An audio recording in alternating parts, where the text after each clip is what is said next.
بعض اوقات انسان پر بیماری یا کوئی بھی تکلیف اس کے اپنے ہاتھوں کی کمائی سے آتی ہے، یعنی اس کا اپنا کوئی گناہ یا قصور ہوتا ہے جس کی بنا پر اسے وہ تکلیف پہنچتی ہے۔ قرآن مجید میں آتا ہے وَمَا أَصَابَكُم مِّن مُّصِيبَةٍ فَبِمَا كَسَبَتْ أَيْدِيكُمْ وَيَعْفُو عَن كَثِيرٍ، اور تمہیں جو بھی مصیبت پہنچی تو وہ اس وجہ سے ہے جو تمہارے ہاتھوں نے کمایا، اور وہ بہت سی چیزوں سے درگزر کر جاتا ہے۔ اسی طرح بعض اوقات انسان کی بیماریاں اس کے کسی گناہ کا نتیجہ ہوتی ہیں۔ عمر رضی اللہ عنہ نے جب عباس رضی اللہ عنہ سے بارش کی دعا کرنے کے لیے کہا تو انہوں نے کہا اے اللہ، بے شک مصیبتیں گناہوں کی وجہ سے ہی نازل ہوتی ہیں اور انہیں صرف توبہ ہٹا سکتی ہے۔ پھر اسی طرح ایک اور روایت میں آتا ہے رسول اللہ صلی اللہ علیہ وسلم نے فرمایا جب بھی کسی رگ یا آنکھ کو نقصان پہنچتا ہے تو وہ کسی نہ کسی گناہ کی وجہ سے ہوتا ہے، لیکن جو تکالیف اللہ تعالیٰ ویسے ہی ٹالتا رہتا ہے وہ کہیں زیادہ ہو جاتی ہیں۔ پھر اسی طرح بعض بیماریاں انسانوں کے اعلانیہ گناہوں کی وجہ سے بھی ہوتی ہیں، جیسے کہ ایک حدیث میں آتا ہے جب کسی قوم میں بدکاری عام ہو جاتی ہے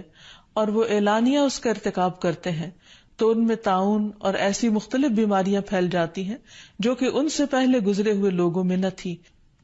ابو امامہ باہلی سے روایت ہے کہ نبی صلی اللہ علیہ وسلم نے فرمایا جس بندے کو بھی بیماری سے پچھاڑ دیا گیا ہو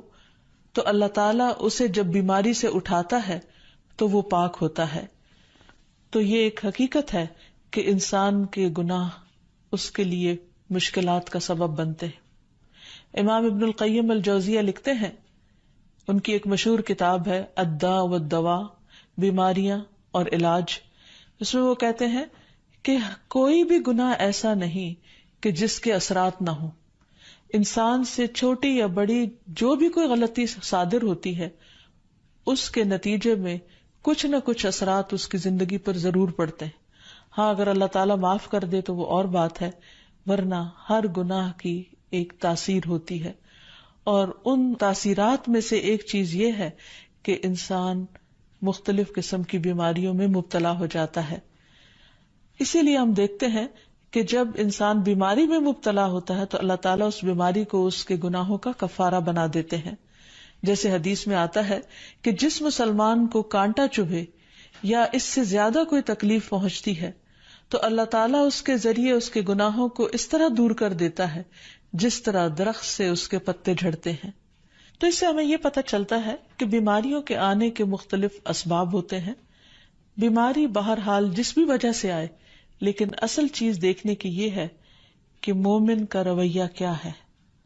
مومن کو اگر کوئی کانٹا بھی چبھتا ہے تو وہ اس پر صبر کرتا ہے۔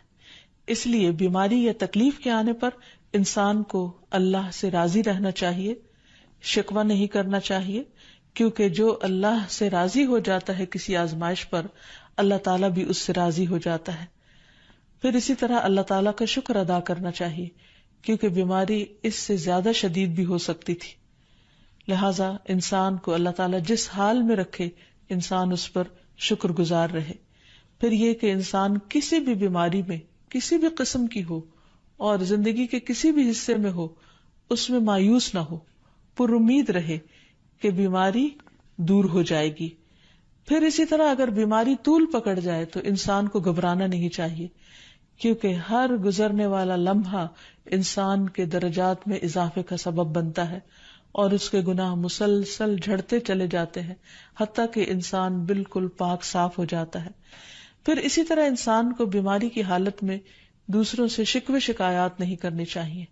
کیونکہ بیماری اللہ کے اذن سے آتی ہے، اور جب انسان ہر ایک کے آگے رونے لگتا ہے تو گویا وہ اللہ تعالیٰ کا شکوہ کر رہا ہوتا ہے، جو چیز اللہ تعالیٰ کو پسند نہیں۔ پھر اسی طرح منہ سے برے الفاظ نہیں نکالنے چاہیے، بیماریوں کو کوسنا نہیں چاہیے، اور پھر ایسے الفاظ نہیں ادا کرنے چاہیے کہ مجھے لگتا ہے کہ اس بیماری میں میری زندگی چلی جائے گی، یا یہ کہ کسی مریض کی عیادت کے لیے جا کر اس کو اس قسم کی بات نہیں کرنی چاہیے، خواہ کتنی ہی خطرناک بیماری کیوں نہ ہو، ہمیشہ اسے امید دلانے چاہیے، کیونکہ